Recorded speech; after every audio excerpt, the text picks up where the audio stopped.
hadapan orang Farisi dan ahli Taurat ketika mereka lihat Yesus makan bersama dengan mereka. Tuhan Yesus membangun fellowship, membangun komunitas bersama dengan mereka. Dan mereka sebagai tokoh-tokoh agama, orang-orang yang memahami firman, orang-orang yang menguasai Taurat Musa tentunya saudara-saudara, memiliki pemahaman atau penilaian yang agak berbeda dengan Tuhan Yesus. Mereka berkata, masa jika Yesus adalah seorang guru, seorang rabi, seorang nabi yang mengerti isi kitab suci, tentu tidak akan melakukan hal sebodoh itu, serendah itu. Karena dia harus ada, bahkan bergaul dengan orang-orang berdosa.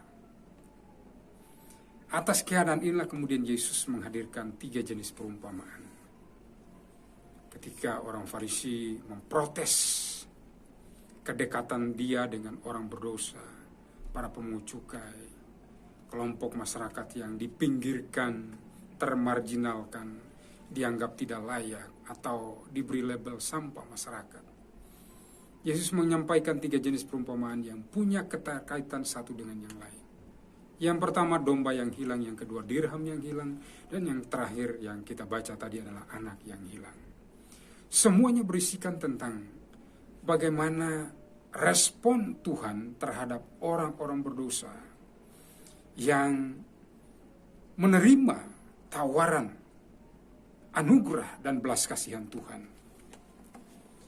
Pada ayat yang baru saja kita bacakan tadi, saudara, dengan tegas Tuhan Yesus menyatakan bahwa anak bungsu yang meminta harta bagian dari ayahnya itu merupakan gambaran orang-orang berdosa, atau setiap kita tepatnya adalah orang berdosa, yang sebenarnya saudara-saudara kita tidak layak lagi untuk bisa diterima oleh Bapa. Tetapi karena kasih-Nya yang besar, maka kita kembali diterima olehnya. Dalam ayat ini saudara diceritakan anak bungsu meminta harta bagian. Dalam tradisi Yahudi, meminta harta bagian ini menunjuk kepada meminta warisan. Dan warisan seperti ini hanya dapat diterima oleh seorang anak jika orang tuanya telah meninggal. Sementara cerita yang disampaikan oleh Tuhan Yesus dalam bentuk perumpamaan ini menyatakan kepada kita bahwa ayahnya masih hidup, tapi dia tega meminta harta warisan tersebut. Dari sini terdapat ada beberapa hal yang bisa kita jadikan sebagai sebuah kesimpulan awal bahwa anak bungsu ini mewakili orang berdosa yang sangat-sangat keji di hadapan Tuhan. Karena apa, saudara? Anak yang meminta harta warisan dari orang tua, sebenarnya anak ini dikategorikan anak durhaka. Karena dengan meminta harta warisan maka dia sebenarnya telah berdiri pada posisi sedang menyumpahi orang tuanya supaya segera mati. Nah, saudara-saudara yang diberkati Tuhan, setelah diterima harta bagiannya, kemudian Alkitab berkata, beberapa hari kemudian anak bungsu itu menjual seluruh bagiannya itu lalu pergi ke negeri yang jauh. Dia meninggalkan rumah bapaknya. Di negeri yang jauh itu dia hidup berfoya-foya. Dia menghabiskan semua harta yang dia miliki. Dan kemudian setelah hartanya habis, Alkitab berkata, timbullah bencana kelaparan di dalam negeri itu, dan ia pun mulai melarat. Dalam kondisi seperti itu dia ingin bangkit, mengatasi keterpurukan hidupnya. Dengan cara apa? Dia bekerja. Dia menghambakan dirinya pada seorang majikan di negeri itu. Dan kemudian ironisnya adalah majikannya ini menyuruh dia untuk bekerja di ladangnya, menjaga babi, saudara-saudara. Babi bagi orang Yahudi adalah hewan yang najis, yang kotor.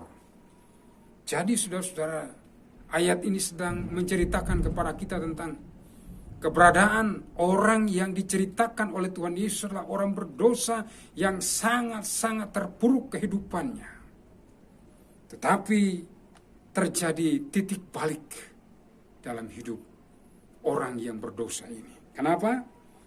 Karena dalam keadaan ia melarat, dia tidak mendapatkan apa-apa, bahkan makanan babi pun tidak dia dapatkan untuk mengatasi kelaparan dan kemelaratan hidupnya.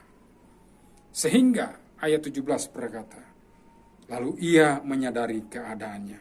Katanya, betapa banyaknya orang upahan Bapakku yang berlimpah-limpah makanannya, tetapi aku di sini mati kelaparan. Ini adalah titik balik yang sangat bagus yang dimiliki oleh anak bungsu, adalah gambaran kita sebagai orang berdosa.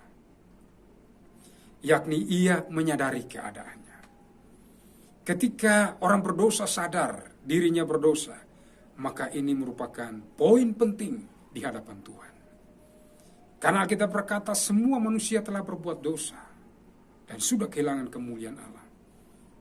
Siapapun manusia yang ada di muka bumi ini, dengan jabatan, gelar, kehormatan, keagamaan yang dimiliki, tetap statusnya di hadapan Allah adalah orang berdosa.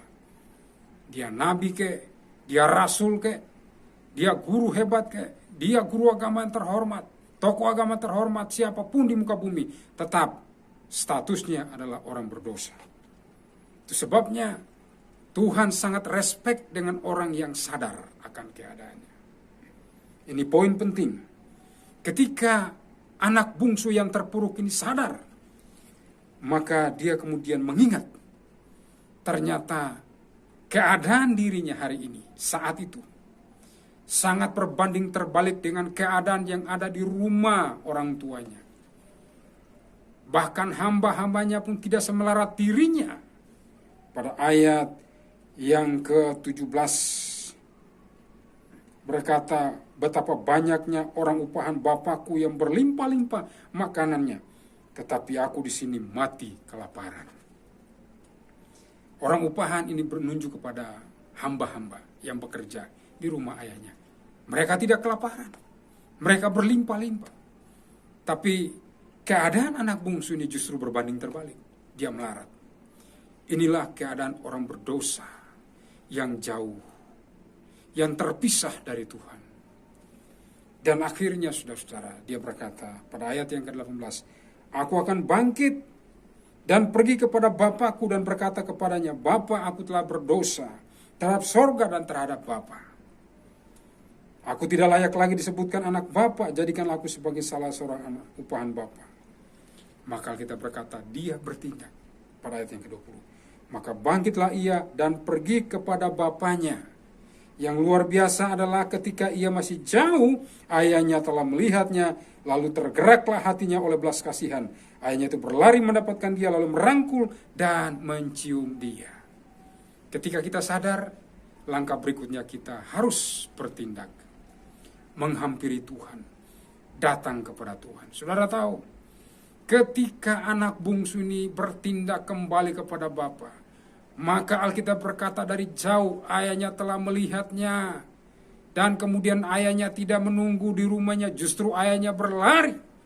Ini menunjukkan Allah sangat respect dengan orang berdosa yang menyadari keberdosaannya, kemudian datang bertobat, meminta dan ingin mengalami kasih karunia Tuhan. Saudara yang diberkati Tuhan, ketika Bapa menjumpai anaknya yang sudah terpuruk, yang sudah melarat, karena dia baru saja datang dari kandang babi. Ayahnya tidak mempedulikan keadaannya. Alkitab berkata pada bagian B, ayahnya itu berlari mendapatkan dia, lalu merangkul dan mencium dia. Kata merangkul di sini, saudara-saudara, dalam terjemahan sederhana, memiliki makna memeluk. Bapa memeluk dia. Ini pelukan Bapa yang luar biasa.